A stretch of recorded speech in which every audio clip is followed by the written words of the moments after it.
If yet your blood does not rage, then it is water that flows in your veins. For what is the flush of youth if it is not of service to the motherland? अगर तुम्हारे खून में अभी भी उबाल नहीं है, तो ये पानी है जो तुम्हारे नसों में बह रहा है। उस जवानी की क्या बिसात जो अपनी मातृभूमि की सेवा में ना हो। ये लाइंस, ये शब्द थे चंद्रशेखर आजाद के, भारत के सुपुत्र क्रांतिकारी जिन्होंने अंग्रेजों से लड़ते हुए अपने प्राण मातृभूमि की रक्षा में निछावर कर दिए, जिनके अंतिम शब्द थे कि मैं आजाद जिया हूं और आजाद ही मरूंगा, ये अंग्रेज मुझे कभी भी गुलाम नहीं बना सकेंगे। Welcome to AB studies. AB studies में आपका स्वागत है। आज है 15 अगस्त, इंडिपेंडेंस डे ऑफ इंडिया। सबसे पहले आप सभी को स्वतंत्रता दिवस की हार्दिक शुभकामनाएं। आज स्वतंत्रता दिवस के इस अवसर पर हम एक छोटा सा ट्रिब्यूट पेश करेंगे हमारे क्रांतिकारियों को, और देखेंगे कि फ्रीडम स्ट्रगल के बारे में जानेंगे, भारत में किस प्रकार से जो है फ्रीडम स्ट्रगल किया गया था और how India got its independence from British rule. शुरू करते हैं वीडियो को। देखिए, सबसे पहले की जो बात है, 16वीं शताब्दी में यूरोपियन एडवेंस शुरू हो गया था भारत में। क्या कारण हो गया कि क्यों आए यूरोपियंस, क्यों भारत में ही उनको जगह बनानी पड़ी? तो देखिए, यूरोप के जो भी देशवासी थे, यूरोपियन लोग, पोर्टुगीज हो गए, डेनिस हो गए, डच हो गए, भारत में आने का मकसद किसी का भी भारत पर शासन करना नहीं था। आए थे ट्रेड के लिए। भारत के मसाले, भारत का सिल्क, भारत के लोहे, ये सब काफी उस समय भी प्रचलित थे। भारत लगभग 1/3 जो टोटल एक्सपोर्ट हुआ करता था पूरी दुनिया का, वो उस वक्त भारत क्या करता था। 60% जो होती थी हिस्सेदारी पूरे वर्ल्ड की जीडीपी में, वो अकेले भारत की हुआ करती थी, और एशिया में तो इसका नंबर और भी कई ज्यादा है, रिकॉर्ड। तो सबसे पहले पोर्टुगीज आ गए, पोर्टुगीज के बाद डच आ गए, डच के बाद ब्रिटिशर्स आ गए, उसके बाद आए डेनिस, फिर आए फ्रेंच, और भारत में डाल दिया सबने डेरा। अब भारत में डेरा क्यों डाला? तो पहले जब उनको केवल भारत के बारे में पता था और वो लोग समुद्र के रास्ते आए, उन्होंने देखा यहाँ 3 तरफ से भैया है पानी, एक तरफ है जमीन, व्यापार करने के लिए काफी उत्तम स्थान, पानी के रास्ते जाना है, पोर्ट है, तीन उनको मिल गया बंदरगाह, कहीं से भी जा सकते हैं। दूसरे देशों में जाना है तो यहाँ लैंड के रूट से भी जा सकते हैं, जमीन से जाओ, पानी से जाओ, सब चीज की सुविधा। और प्लस इतनी फर्टाइल लैंड, फसलें, सिल्क, कपास जो उगते थे भारत में, वो इतने बेटर क्वालिटी के होते थे कि विदेशों में उनकी काफी खतरनाक डिमांड थी। इसके अलावा और उनको क्या मिल गया? तो मिल गया भैया, इधर था जापान, इधर था चाइना, कई आइलैंड, कई एशिया के देश, जहां तक उनका एक्सेस जो है भारत में डेरा डालने से काफी आसानी से हो जाता था। भारत बन जाता सेंटर, यहाँ से अफ्रीका जाओ, यहाँ से रसिया जाओ, चाइना जाओ, जापान जाओ, कहीं भी जाओ, उनको मिलती थी एकदम आसानी से पहुंचने की सुविधा। तो इसी के साथ जो है हो जाती है यहाँ पर पावर की स्ट्रगल। पहले लड़ते हैं आपस में, फिर लड़ते हैं भारत के वासियों से, और धीरे धीरे जो है अंग्रेज उसमें से सबसे महत्वपूर्ण, सबसे ज्यादा ताकतवर सामने आते हैं और भारत में बना लेते हैं अपनी कॉलोनी। इस कॉलोनिज्म की करते हैं शुरुआत, भारत हो जाता है उनके अंडर में। उसके बाद देखिए क्या है, ये है मैप, 1857 का मैप। 1857 जब ऑफिशियली भारत जो है पूरे तरीके से अंग्रेजों के गुलामी के अंदर आ गया था, उसके बाद का मैप देखिए। जितना ये पार्ट है गुलाबी वाला, ये सब अंग्रेजों का जीता हुआ क्षेत्र है भारत में। लगभग पूरे भारत पर अंग्रेजों का ही राज था। केवल इधर कुछ एरिया थे जो राजपूत और शासक के थे, यहाँ कुछ मराठा रूलर रहते थे। तो ये इलाकों को छोड़कर बाकी जो मैक्सिमम है वो अंग्रेजों के अंडर में आ गया। तो देखिए, एक हम पृष्ठभूमि जान लेते हैं, बैकग्राउंड जान लेते हैं, जिससे कि हमको फ्रीडम स्ट्रगल के बारे में समझने में और ज़्यादा आसानी होगी। सबसे पहले पोर्टुगीज आए, कहाँ आए? तो गोवा में हेडक्वार्टर बनाया। कब आए? 1498। कौन आया? वास्को डी गामा आया। फिर आए ईस्ट इंडिया कंपनी, किसकी? तो British east India company. Company setup की इन्होंने 1600 ईस्वी में सूरत, बॉम्बे, मद्रास, और फाइनली बंगाल में जो है अपना सेंटर खोला, फोर्ट विलियम की स्थापना कराई बंगाल में। और Dutch east India company formation हो गया 1602, पोलिकट में शुरुआती दौर में हेडक्वार्टर। उसके बाद जो है हुगली, ये भी पहुंचे बंगाल, लेकिन ब्रिटिशर्स वहां पे पहुंच गए थे। उन्होंने देखा कि बंगाल का एरिया भाई जैकपॉट लग गया था उनके हाथ, तो डचों को मार पीट के बहुत बुरी तरीके से भगाया बंगाल से ब्रिटिशर्स ने। फिर Danish East India Company, Danish कौन? तो डेनमार्क के लोग आए, बंगाल में सेटअप किया प्लांट। 1616 में पहला फैक्ट्री लगाई, पहली फैक्ट्री इनकी सेटअप हुई। ब्रिटिशर्स पहले से पहुंचे थे, बहुत बुरी तरीके से हराए, ये भी बैक टू पवेलियन। और फाइनली आते हैं फ्रेंच, सबसे तगड़े राइवल्स ब्रिटिशर्स के। ब्रिटिशर्स की नाक में दम कर दिया। सूरत में इनका था मेन सेंटर, उसके बाद पुडुचेरी में अपना बनाया सेंटर। और 1664 में पहली फैक्ट्री सेटअप की थी भारत में फ्रेंच ईस्ट इंडिया कंपनी के नाम से। कार्नेटिक्स वॉर्स हुए ब्रिटिशर्स और किसके बीच? तो फ्रेंच के बीच 3 वॉर्स लड़े गए कार्नेटिक में, और फाइनली जो है फ्रेंच की हार हो जाती है, फ्रेंच चल जाते हैं वापस, और इकलौती जो शक्ति भारत में बची वो बच जाती है केवल और केवल ब्रिटिश।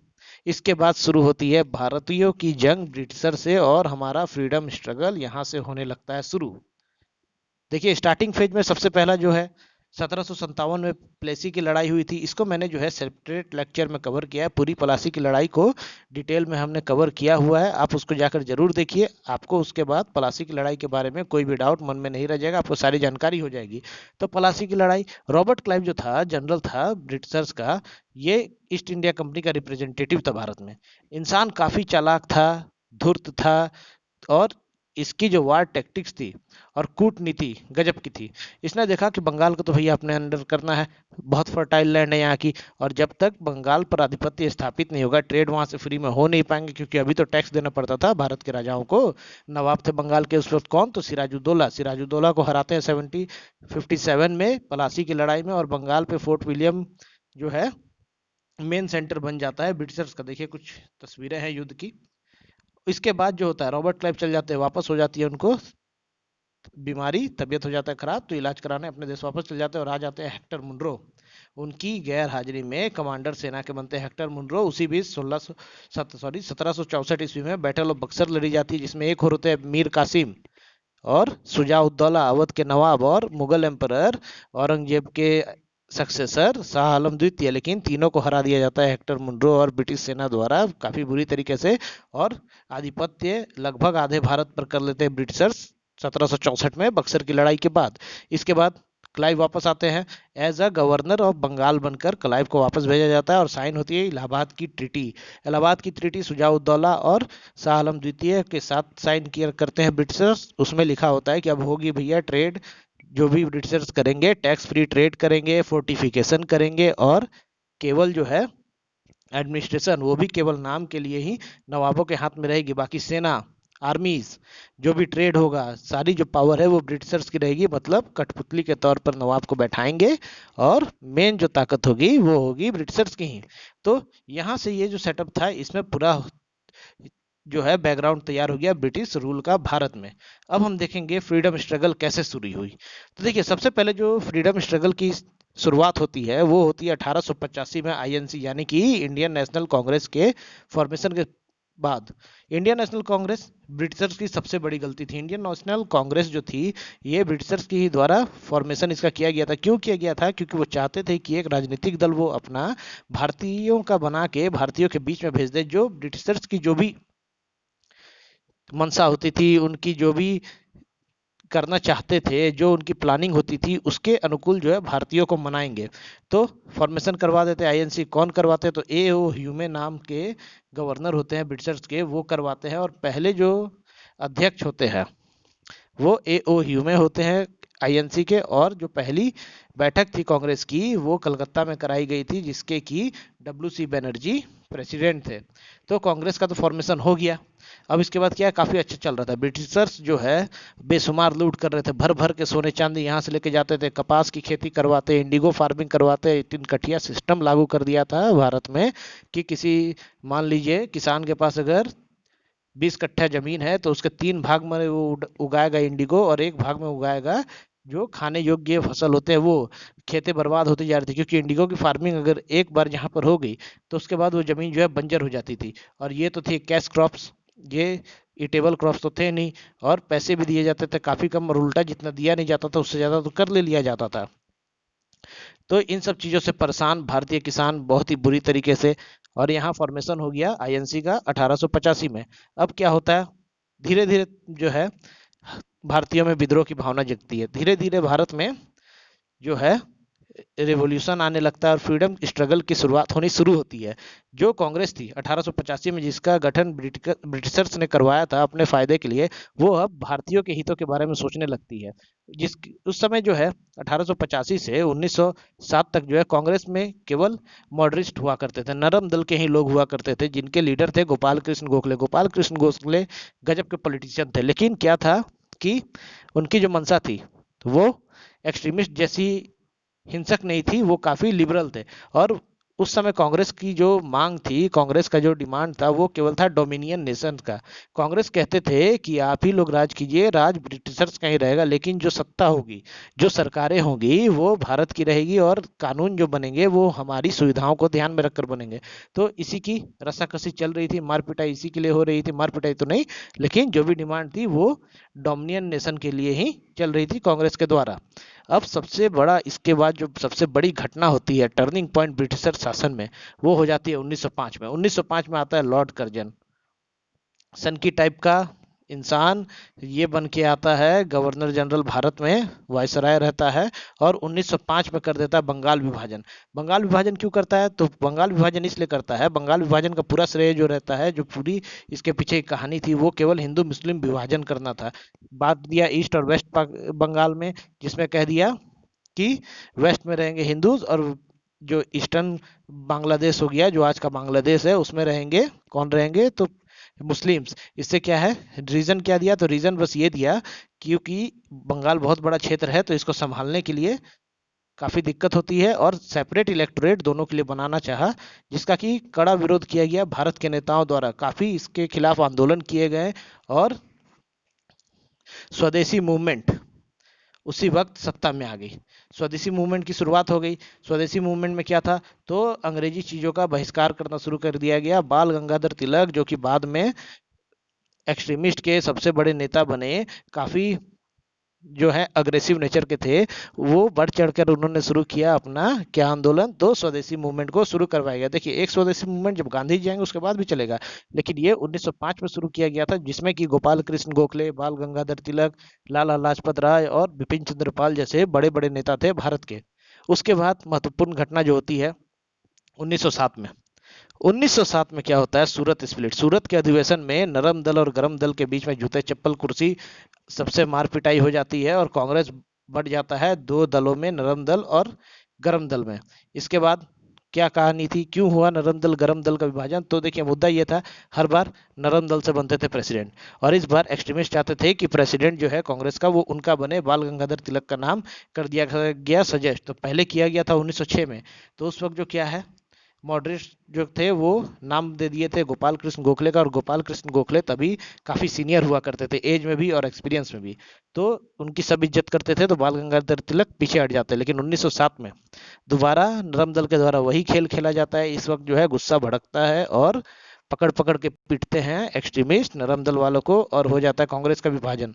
इसके बाद क्या है, कांग्रेस का विभाजन, अब नरम दल खुला, उसके ऊपर कोई अंकुश नहीं। पहले क्या था कि कांग्रेस के साथ मिलकर एक ही पार्टी थी, तो इनके ऊपर जो है ये खुल के काम नहीं कर पाते थे, अपना हिंसक आंदोलन नहीं चला पाते थे। लेकिन अब क्या है, ये तो खुले हो गए, गरम दल अलग हो गया। इनकी पॉलिसी थी पहले लात फिर बात मुलाकात, मतलब पहले हाथ पैर से काम लो, फिर बात करो, और उसके बाद अगर जरूरत पड़े तो मुलाकात करो। देखिए फोटो में, देखिए लाला लाजपत राय, बाल गंगाधर तिलक और बिपिन चंद्र पाल। लाल, बाल और पाल, नरम दल के तीन स्तंभ, सॉरी नरम दल नहीं, गरम दल के तीन महत्वपूर्ण स्तंभ, जिन्होंने गरम दल की नींव रखी थी। और इसमें सबसे खतरनाक बाल गंगाधर तिलक, काफी अग्रेसिव नेचर के, लोकमान्य तिलक का टाइटल इनको दिया गया था। मराठा थे, और अंग्रेजों के खिलाफ तो इतने आंदोलन किए इन्होंने कि अंग्रेज इनसे काफी परेशान थे, नाक में दम करके रखी थे अंग्रेजों की। अब 1907 हुआ, कुछ सालों तक ऐसी आंदोलन चला। नरम दल अपने, मॉडरेट लोग अपने आराम से डोमिनियन नेशन की मांग करते रहे, और इधर गरम दल जो है अपने तरीके से अपना क्रांतिकारी गतिविधियों को बढ़ाते रहे। फिर आता है 1909 में Morley Minto reform. Morley Minto reform जो है वो ब्रिटिशर्स की रेगुलेटिंग जो एक्ट आता था, हर 20 में इनका एक चार्टर एक्ट आता था, हर 20 सालों में, जिसमें कि कानूनों में जो बदलाव किए जाते थे, भारत में रूल करने के जो उनके तरीके थे उसमें कुछ बदलाव किए जाते थे। मॉर्ले मिंटो रिफॉर्म जो आता है, आग भड़क जाती है, आग में घी पड़ जाता है भारत के फ्रीडम स्ट्रगल में, क्योंकि मॉडरिस्ट को लगता था, नरम दल के लोगों को लगता था कि इस बार इस कानून में कुछ उनके लिए अच्छा होगा, उनको ताकत दी जाएगी, उनको कानूनी हस्तक्षेप करने का अवसर मिलेगा, और सरकार में जो है भारतीयों की जो है भी नियुक्ति की जाएगी। लेकिन ये पूरा खत्म। और भी ज्यादा खतरनाक इसमें जो है, भारत को लेकर कुछ बात ही नहीं की गई। डायरकी सिस्टम जो है उसको लागू कर दिया गया। डायरकी सिस्टम क्या होता था कि अब क्या है, जो भी आज के समय में जैसे हमारे पास तीन सूचियां होती है, राज्य सूची, केंद्र सूची और समवर्ती सूची। राज्य सूची में केवल जो है राज्य का कानून बनाने का अधिकार होता है। केंद्र सूची के मामलों में केंद्र हस्तक्षेप करता है, केंद्र फैसले लेता है, और समवर्ती सूची में दोनों अपने अपनी सहमति से कानून बना सकते हैं। उसी प्रकार उस समय भी आया था जिसमें से एक तो कानून था सेंट्रल, जिसमें सेंट्रल का जो निर्णय है सर्वोपरि होगा, और उसके बाद जो है दूसरा था प्रोविंसेस को लेके। और इसमें क्या था कि कुछ भी ताकत तो नहीं दी गई थी, बल्कि ये था कि केंद्र जो है वो रिव्यू कर सकता है जो भी डिसीजन हो रहा है स्टेट का। तो मॉर्ले मिंटो रिफॉर्म के बाद और भड़क गई आग। इसके बाद जो है स्वतंत्रता आंदोलन धीरे धीरे तेजी पकड़ने लगता है। इसका एक पार्ट ये भी था कि मॉर्ले मिंटो में सीधी सी बात थी कि जो भी गतिविधियां सरकार को लगती है उसके खिलाफ है, सीधा आदमी को पकड़ो जेल में डालो। और जितने भी गरम दल के लोग थे इसके बाद डाल दिए जेल में। बाल गंगाधर तिलक, लाला लाजपत राय और बिपिन चंद्र पाल, ये लोग चल गए जेल के अंदर। केवल भड़क गए, कौन रह गए भारत में, तो बाहर रह गए सिर्फ नरम दल। इसके बाद जो है 7-8 सालों के लिए जो है भारत की फ्रीडम स्ट्रगल काफी स्लो मूवमेंट हो गई थी उसकी, क्योंकि एक्सट्रीमिस्ट तो रहे नहीं, सबको तो डाल दिया गया जेल में। और बाहर केवल रह गए नरम दल, जो कि चाहते थे बातचीत से मामला शांत हो, डोमिनियन नेशन की जिनकी मांग थी। तो धीरे धीरे रेंग रेंग के भारत की जो आंदोलन गतिविधियां थी वो बढ़ रही थी। फिर बाहर निकलते हैं बाल गंगाधर तिलक, और उसके बाद जो है फिर से एक्सट्रीमिस्ट का फेज आता है। इसी बीच 1915 में घटना होती है, ऐसी घटना होती है भारत में एंट्री होती है उस वक्त के सबसे बड़े लॉयर, जो जिनके जो है विश्व प्रख्यात पर्सनैलिटी थी, पूरे विश्व में जिनको जाना जाता था। कौन थे? तो सत्याग्रह और अहिंसा की मशाल लेकर भारत में आए उस वक्त मोहनदास करमचंद गांधी। मोहनदास करमचंद गांधी, गांधी जी साउथ अफ्रीका से बाहर भारत लौटे थे। उस वक्त इन्होंने वकालत की पढ़ाई की थी साउथ अफ्रीका से, और पूरे विश्व में इनका नाम था। इनके जो केस लड़ने के तरीके, और एज अ वकील, एज अ बैरिस्टर, उस वक्त बैरिस्टर कहा जाता था क्योंकि ब्रिटेन में वकीलों को बैरिस्टर कहा जाता है, काफी फेमस, कई केस लड़े थे और कई केसों में इनको जीत हासिल हुई थी। साउथ अफ्रीका में सक्सेसफुली कई सत्याग्रह किए। वहां पर वहाँ के लोकल जो ब्लैक पीपल होते थे साउथ अफ्रीका के, उनके और जो भारतीय वहाँ रहते थे उनके हितों के लिए काफी काम किए थे। और पहला सत्याग्रह जो था वो साउथ अफ्रीका में ही गांधी जी द्वारा शुरू किया गया था। तो 1915 में गांधी जी आ गए भारत। भारत में आए, इन्होंने देखा भाई चारों तरफ तो अफरा तफरी मची गई हुई है, ब्रिटिशर्स ने जो है पूरे भारत की हालत बिगाड़ के रख दी है, लोगों की बद से बदतर हालत हो गई है, किसानों का तो जीना दुर्भर हो गया है, जिसको मन करता था उठाते थे जेल में डालते थे, कोई कार्रवाई नहीं, कोई सुनवाई नहीं, फांसी दे दो, मारपीट दो, ये ब्रिटिशर्स के लिए आम बात थी। तो गांधी जी की जो टेक्निक थी, काम करने का जो टेक्निक था वो अलग थी। ये पहले एनालाइजेशन करते थे, एनालाइजेशन करने के बाद में ये उस पर प्लान तैयार करते थे और फिर उसको एक्शन में लाते थे। तो अभी गांधी जी जो है वो एनालाइज कर रहे हैं। इसी बीच 1916 में हो जाता है लखनऊ सेशन। अब लखनऊ सेशन जो था काफी महत्वपूर्ण। लखनऊ सेशन में क्या होता है कि मुस्लिम लीग जो थी भारत की, वो और कांग्रेस आ गए साथ में। मुस्लिम लीग ने कहा ठीक है भाई, आपका जो डोमिनियन नेशन का की जो मांग है हम उसका समर्थन करेंगे, और कांग्रेस ने भी की समर्थन किया मुस्लिम लीग का, जो सेपरेट इलेक्टोरेट की मांग थी मुस्लिम लीग के द्वारा, उसका समर्थन कांग्रेसों द्वारा किया गया। अब इसके बाद बढ़ी ब्रिटिशर्स की दिक्कत, क्योंकि पहले दोनों अलग अलग थे तभी ब्रिटिशर्स से नहीं संभल रहे थे, अब तो साथ आ गए और ज़्यादा खतरनाक तरीके से आंदोलन भड़कने लगे। और इसके साथ चंपारण में होता है 1917 में सत्याग्रह। देखिए चंपारण में जो सत्याग्रह था, चंपारण बिहार का एक शहर था, एक गांव था, जहां पर गांधी जी को इनविटेशन किया दिया जाता है। तो कौन बुलाता है गांधी जी को चंपारण में? तो राम कुमार शुक्ला इनवाइट करते हैं गांधी जी को कि आइए चंपारण में, यहाँ ब्रिटिशर्स ने हालत खराब करके रखी है किसानों की, इसके बारे में कुछ कीजिए।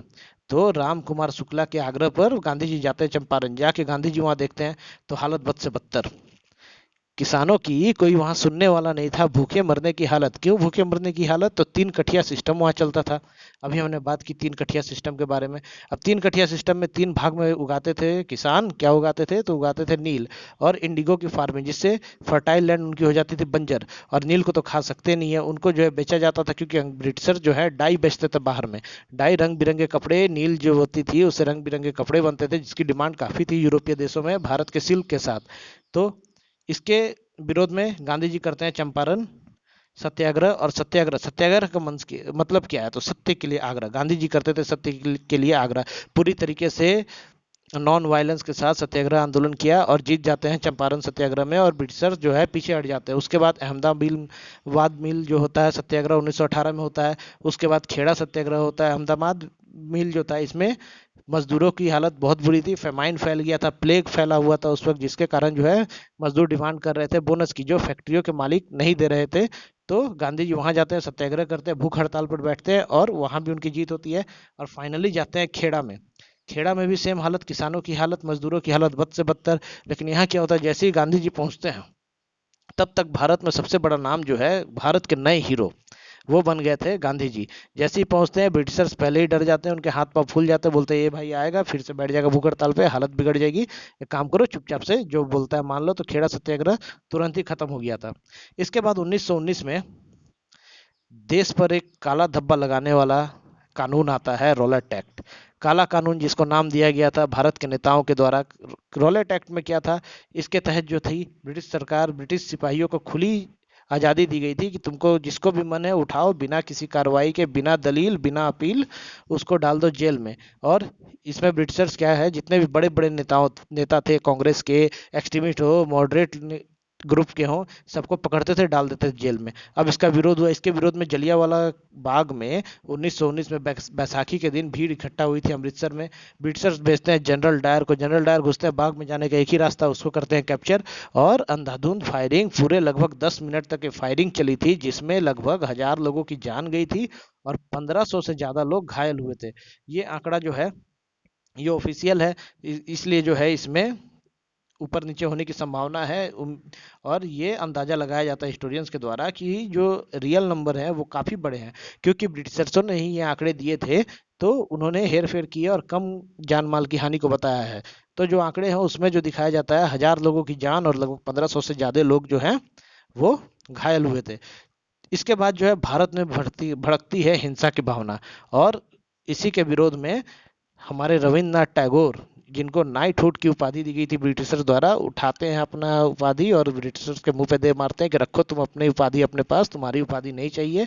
एक तरफ अवार्ड देते हो और दूसरी तरफ हमारे ही देश में ऐसे ऐसे काम करते हो, लोगों को मारते हो। जलियांवाला बाग मैसाकर से जो है सभी काफी दुखी थे। इसके जवाब में महात्मा गांधी छेड़ते हैं 1920 में non cooperation movement. Non cooperation movement जो है काफी सफलता पूर्वक आगे बढ़ रहा था। इसकी सफलता से ब्रिटिशर जो है उनके खटिया खड़ी होने वाली सिचुएशन हो गई थी। नॉन कॉपरेशन मूवमेंट में क्या था, असहयोग आंदोलन में क्या था, तो सीधा महात्मा गांधी ने कहा था सभी विदेशी चीजों का बहिष्कार करो, विदेशी कपड़े मत खरीदो, विदेशी जो है खाने उनको मत लो, अपने जो है चरखे चलाओ, खादी को प्रमोट करो। खादी मूवमेंट जो है वो यहीं से शुरू हुई थी सबसे पहले। जो लोग ब्रिटिशर्स के घर में काम करते थे, माली हुआ करते थे या साफ सफाई करने वाले थे, उनको बोला गया था कि तुम उनके यहाँ काम करने मत जाओ, वो अपने परेशान हो जाएंगे। स्कूल कॉलेजों का बहिष्कार करने बोल दिया गया था और गुरुकुल में जाकर पढ़ने के लिए कहा गया था। ब्रिटिशर्स काफी परेशान। लेकिन इसमें क्या हुई थी कि इसमें मुस्लिम वर्ग जो था वो उतना बढ़ चढ़कर भाग नहीं ले रहा था, तो उसके लिए भी निकाल दिया गया रास्ता। तो क्या निकाला गया, मुस्लिम वर्ग के लिए शुरू की गई खिलाफत आंदोलन। खिलाफत आंदोलन क्या था कि उस वक्त तुर्की में हुए करते थे इनके खलीफा। खलीफा जो थे उनको ये लोग काफी मानते थे। जो सबसे महत्वपूर्ण या एक तरीके से मान लीजिए इनके जो लीडर थे उसको खलीफा कहा जाता था और वो तुर्की में रहते थे। अब फर्स्ट वर्ल्ड वॉर उसी वक्त खत्म हुआ था। फर्स्ट वर्ल्ड वॉर के बाद जो है तुर्की की हालत ऐसी हो गई थी कि पूरे यूरोपीय देश मिलकर बैठे थे भेड़िए की तरह उसको नोच खाने के लिए। लेकिन वहां जो है धीरे धीरे तुर्की अपने जो है हालत से सुधरा और 1922 तक जो है उसने डेमोक्रेसी हासिल कर ली थी, आज़ाद हो गया था और अपना संविधान वगैरह बना लिया था। तो उसका भी फायदा महात्मा गांधी ने ऐसे उठाया क्योंकि खलीफा की जो पोस्ट है वहां हटा दी गई थी ब्रिटिशर्सों द्वारा। तो मुस्लिम वर्ग में काफी गुस्सा, तो उनकी इसी गुस्सा को अपना हथियार बनाते हुए इनको भी जोड़ लिया सत्याग्रह आंदोलन से। उसके बाद सत्याग्रह आंदोलन काफी अच्छे तरीके से चल रहा था। नॉन जो था कॉपरेशन मूवमेंट, इसकी सफलता अच्छी तरीके से आगे बढ़ रही थी। लेकिन घटना हो जाती है 1922 के चौरा चौरी, जो कि बिहार में है। वहां पर एक दर्दनाक घटना होती है कि आक्रोशित भीड़ एक पुलिस स्टेशन को जला देती है, जिसमें कि लगभग 25 पुलिस वालों की मृत्यु हो जाती है। महात्मा गांधी जो थे वो अहिंसा के पुजारी थे और हिंसा के सख्त खिलाफ थे। इससे उनको इतनी दुख पहुंचती है कि वो अपना जो आंदोलन था उसको वापस ले लेते हैं। इसके बाद क्या होता है, बिखर जाते हैं लोग, क्योंकि कोई बड़ा नेता अभी सामने नहीं था। और बड़ा नेता सामने नहीं होने के कारण जो है कांग्रेस मॉडरिस्ट और एक्सट्रीमिस्ट जो है अभी उतने इफेक्टिव नहीं रह पाते। छोटे मोटे आंदोलन होते रहते हैं लेकिन कोई बड़ा काम नहीं होता। इसके बाद होती है 1925 ईस्वी में एंट्री भगत सिंह, राजगुरु, सुखदेव और बटुकनाथ की। गरम खून के लोग एक्सट्रीमिस्ट आते हैं और सीधा बोल देते हैं कि भाई नरम दल का बहुत हो गया, अब जो है बात से बात नहीं बनेगी, अब लात हाथ से काम लेना पड़ेगा, ब्रिटिशर्स नहीं भागेंगे तो उनको हम मार मार के भगाएंगे। और षड्यंत्र रचा जाता है काकोरी कॉन्स्पिरेसी का।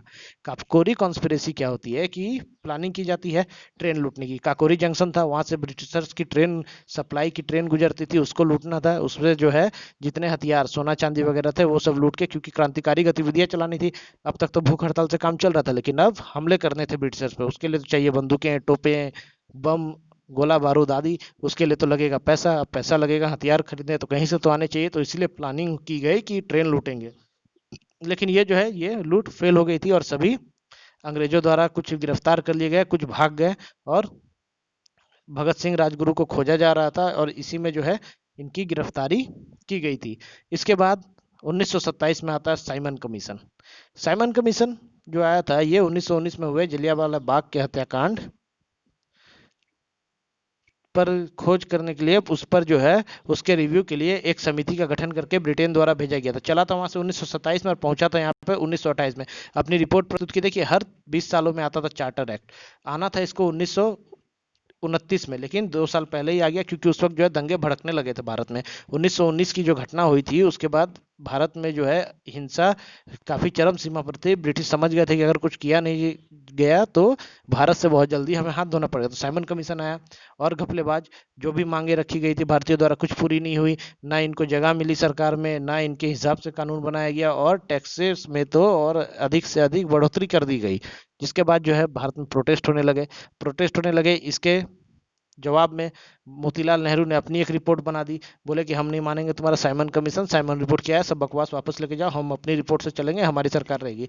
रिपोर्ट हो गई, कई जगह प्रोटेस्ट किए गए, और लाला लाजपत राय ऐसे ही प्रोटेस्ट के दौरान जो है साइमन कमीशन के विरोध में प्रोटेस्ट कर रहे थे, वहां पर अंग्रेजों ने लाठीचार्ज कर दिया और लाला लाजपत राय को लाठी लगती है उनके सर पर और उनकी मृत्यु हो जाती है। इसके बाद तो गुस्सा भड़कता है भगत सिंह, राजगुरु, सुखदेव के जो मन में गुस्सा आता है। इन्होंने सीधे प्लानिंग की स्कॉट को मारने की। स्कॉट कौन था? तो स्कॉट था उनका जनरल सेना का, जिसने लाठीचार्ज करवाई थी। लेकिन क्या होता है कि स्कॉट वहां से भाग जाता है या उस वक्त नहीं मिलता है और मार दिया जाता है इनके द्वारा सॉन्डर्स को मार देते हैं भगत सिंह। इसके बाद तो है भगत सिंह हो जाते हैं मोस्ट वांटेड, खोज चलती है इनकी। और उसके बाद जो है असेंबली में जो बम फोड़ा गया था बटुकनाथ और भगत सिंह द्वारा, फेमस जो काफी इंसिडेंट है वो होता है, जिसमें क्या है ये लोग केवल ये बताना चाहते थे कि हम भी बम बना सकते हैं, हम भी किसी को मार सकते हैं, लेकिन हम बेगुनाहों को नहीं मारते। इसीलिए असेंबली में ऐसी जगह पर ये बम फोड़ते हैं जहां पर कि किसी को कुछ हानि नहीं होती है, और ये केवल आत्मसमर्पण उसके बाद खुद ही कर देते हैं और इनको अरेस्ट करके जेल में बंद कर लिया जाता है। बचाने की काफी चर्चा होती है, काफी कोशिश की जाती है चंद्रशेखर आजाद के द्वारा, लेकिन उस वक्त जो है बचा नहीं पाते थे और वहीं जेल में ही भगत सिंह शुरू करते हैं भूख हड़ताल। उसके बाद तो भगत सिंह गांधी जी से भी बड़े हीरो बनकर उभरते हैं और युवाओं में जो जोश भरती है इनकी वाणी, इनकलाब जिंदाबाद के नारे जो भगत सिंह द्वारा लगाए जाते थे तो पूरी जनता इनके साथ हो लेती थी। फिर आता है 1929 में लाहौर सेशन होता है, जिसमें कि मोतीलाल नेहरू द्वारा कर दी जाती है डिमांड पूर्ण स्वराज की। अभी तक तो मांग रहे थे केवल डोमिनियन स्टेट, केवल एडमिनिस्ट्रेशन में अपनी जगह मांग रहे थे, सरकार में जगह मांग रहे थे कांग्रेस के नरम दल के लोग, लेकिन अब जो है पूर्ण स्वराज की मांग दोनों तरफ से होने लगी। एक्सट्रीमिस्ट तो शुरू से मांग रहे थे, अब नरम दल वालों ने भी बोल दिया हटाओ तुम्हारा बकवास, तुम्हारे साथ हमें कुछ सरकार नहीं चलानी है, अब पूर्ण स्वराज की बात होगी, देश हमारा है, हमारी सरकार चलेगी यहाँ पर। इसके बाद आगे बढ़ती है क्रांतिकारी गतिविधियां, और 1930 में इंट्रोडक्शन होता है सिविल डिसोबीडिएंट मूवमेंट का। सबसे बड़ा जो क्रांतिकारी गतिविधि, क्रांतिकारी आंदोलन था वो था सिविल डिसोबीडिएंट मूवमेंट, जो गांधी जी द्वारा चलाया गया, काफी सक्सेसफुल, ब्रिटिशर्स के हाथ पांव फुला देने वाला आंदोलन। और उसके बाद 1930 में ही दांडी मार्च शुरू कर दी जाती है और नमक बनाकर नमक कानून तोड़ा गया था। किसके द्वारा? तो महात्मा गांधी द्वारा। नमक कानून क्यों तोड़ा गया? नमक पर भी लगाते थे ब्रिटिशर्स टैक्स। अब टैक्स में क्या होता था, छोटा मोटा टैक्स था नहीं, भारी टैक्स था। महात्मा गांधी बोले ये तो भाई जरूरी चीज है, नमक का इस्तेमाल तो सब करते हैं, इस पर टैक्स हटाओ। ब्रिटिशर्स नहीं माने तो साबरमती आश्रम से चलते हैं और 240 मील की पैदल यात्रा के बाद 70 लोगों को अपने साथ लेकर दांडी मार्च शुरू की थी महात्मा गांधी ने, और जाकर नमक बनाते हैं और इस कानून को तोड़ते हैं, जिसके बाद उनको डाल दिया जाता है जेल में। अब क्या होता है, ब्रिटिशर्स खेलते हैं अपना नया खेल, नई चाल चलते हैं और बुलाते हैं फर्स्ट राउंड टेबल कॉन्फ्रेंस के लिए लंदन में सभी बड़े नेताओं को। तो जितने भी विद्रोही थे, जो भी ब्रिटिशर्स के खिलाफ थे, उनको तो डाल दिया गया था जेल में। अब वो तो कोई जाएंगे नहीं, तो बाकी जो कांग्रेस के नेता थे, नरम दल के नेता जितने भी थे, वो लोग भी क्या करते हैं, इसका बहिष्कार कर देते, कोई नहीं जाता, केवल भारत से भीमराव अंबेडकर जी जाते हैं, और उनके साथ जाती हैं कौन, तो सरोजिनी नायडू। बात बनती नहीं है। 1930 में राउंड टेबल पूरी तरीके से फेल। फिर इरविन आते हैं भारत में और गांधी इरविन पैक्ट साइन होता है। गांधी इरविन पैक्ट में कई महत्वपूर्ण डिसीजन लिए जाते हैं। पहला डिसीजन ये होता है, गांधी जी बोलते हैं जितने भी मेरे नेता हैं, जितने भी इस क्रांतिकारी है, सबको भाई करो रिहा। तो मान जाते हैं, लेकिन बात ये होती है कि जिन पर भी कोई क्रिमिनल केस होगा या जिनको आतंकवादी, अंग्रेज सरकार क्या करते थे कि जितने भी क्रांतिकारी थे उनको घोषित कर देते थे आतंकवादी, उनको कर देते थे टेररिस्ट, और कोई ना कोई मुकदमा उन पर लगाकर, हिंसा का आरोप लगाकर उनको डाल देते जेल में और फांसी की सजा दे देते थे। तो इरविन पैक्ट में ये डिसाइड होता है कि जिन पर भी क्रांतिकारी गतिविधियों के तहत जिनको किया गया है अरेस्ट, उनको छोड़कर बाकी सबको कर देंगे रिहा। तो बाकी सब तो रिहा हो जाता है, लेकिन हमारे भगत सिंह, सुखदेव और राजगुरु जो होते हैं, क्योंकि इन पर सॉन्डर्स मर्डर केस का चार्ज लगे रहता है, ये लोग रिहा नहीं हो पाते और अंत में इनको जो है फांसी दे दी जाती है। लेकिन वो काफी रेवोल्यूशनरी साबित होती है भारत के इतिहास में। उसके बाद जो है खतरनाक क्रांतिकारी गतिविधियां बढ़ती हैं और भारत की आज़ादी के एक कदम और हम करीब पहुंच जाते हैं इनकी मृत्यु के बाद। तो यह घटना होती है, गांधी इरविन पैक्ट साइन होता है और सेकंड राउंड टेबल कॉन्फ्रेंस की जाती है। इसमें जो है गांधी जी को काफी मिन्नत करके बुलाया जाता है। गांधी जी जाते हैं तो विल्सन चर्चिल, प्रेसिडेंट कहाँ के, तो इंग्लैंड के, उनके द्वारा उड़ा दिया जाता है इनका मजाक। कह दिया जाता है गांधी जी को हाफ नेक्ड सेंट, क्योंकि गए थे सिर्फ एक धोती पहना करते थे, डंडा लेके चल गए थे, तो इनको अर्धनग्न फकीर कहकर मजाक उड़ा देते हैं विल्सन चर्चिल। लेकिन इस बार भी जो है राउंड टेबल में कुछ खास बात बनती नहीं है, इसको भी रिफ्यूज कर देता है, सारी बातें भारत के अगेंस्ट थी, तो कांग्रेस नेता मानने से कर देते हैं इनकार।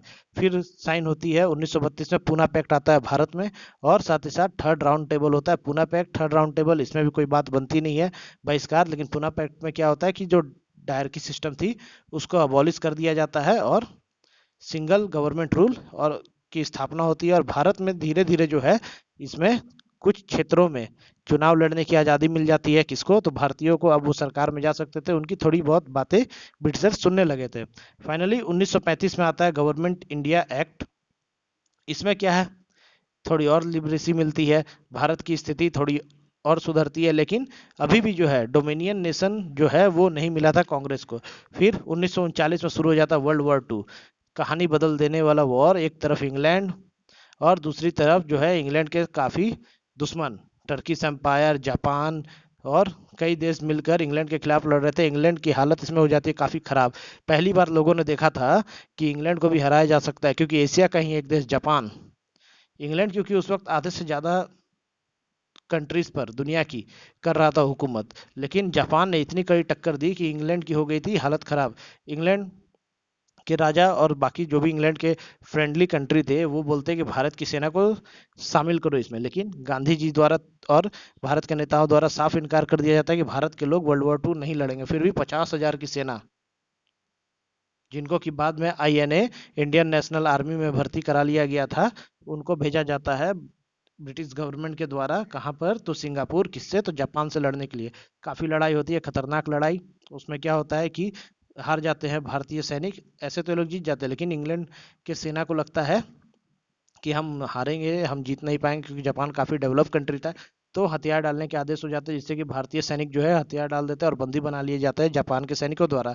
इसमें क्या होता है, जो 50,000 के 50,000 सैनिक जापान ले जाता है अपने साथ, उनको कैप्टन मोहन सिंह साथ लेकर फॉर्मेशन करते हैं आईएनए। आईएनए जो कि भारत की काफी खतरनाक आर्मी साबित हुई और आजादी में बहुत ही इनका बड़ा योगदान रहा था। इसके बाद क्या होता है, आईएनए मोहन सिंह के द्वारा शुरू की जाती है, लेकिन कैप्टन मोहन सिंह जो है वो थोड़े अड़ियल किस्म के इंसान थे, जापानियों से उनकी बनती नहीं है, तो जल्द ही वो छोड़ देते हैं आईएनए को। और फिर एंट्री होती है यहाँ से सुभाष चंद्र बोस की। करो या मरो का नारा दिया था गांधी जी ने, और सुभाष चंद्र बोस ने क्या नारा दिया था, तुम मुझे खून दो मैं तुम्हें आजादी दूंगा। ये नारा दिया गया था हमारे नेताजी सुभाष चंद्र बोस के द्वारा। उन्होंने आईएनए का दोबारा से फॉर्मेशन किया, फॉरवर्ड ब्लॉक की स्थापना की, और दिल्ली चलो का नारा के साथ दिल्ली पर आक्रमण करने के लिए निकल पड़ते हैं आजाद हिंद फौज के साथ। आईएनए का ही नाम बदल कर दिया गया था आजाद हिंद फौज। फिर 1940 में एक घटना होती है जिसमें मोहम्मद अली जिन्ना के द्वारा टू नेशन थ्योरी सामने लाई जाती है। अब यहाँ क्या था, मुस्लिम और भारतीयों में तो पहले फूट डाल चुके थे सेपरेट इलेक्टोरेट के नाम पर। कौन? तो ब्रिटिशर्स।